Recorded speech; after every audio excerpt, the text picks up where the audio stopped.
ఆమె ఇంకా టన్నులకు fair and లవ్లీకి ఉంటుంది, టన్నులకు ఉంటుంది.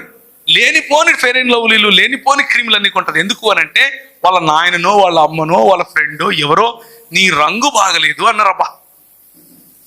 ఇట్లా మనము దేవుని స్వరూపంలో ఉన్నాము అని తెలిసినా కానీ కొందరు అబద్ధ ప్రవక్తలు మన సొంత వాళ్ళు నాటిన చేదు విత్తనాలు మన హృదయంలో ఫలిస్తూ ఉంటాయి. మన ఎత్తు బాగలేదని, మన రంగు బాగలేదని, బట్టనెత్తోడా, సొట్ట పండ్లోడా, పొట్టేసుకున్నోడా, దుబ్బోడా, అవునా, కొబ్బరి బొండ, ఒరే కొంగ, నేను కొంగనంట. మనోళ్ళే, ఫ్రెండ్సే కదా, ఆల్ అవర్ ఫ్రెండ్స్. వాళ్ళు పెట్టి చిన్న పేర్లు, ఆల్ ఇన్ ఫన్గా మాట్లాడుకునే మాటలే, కానీ అవి మన హృదయంలో చాలా బలంగా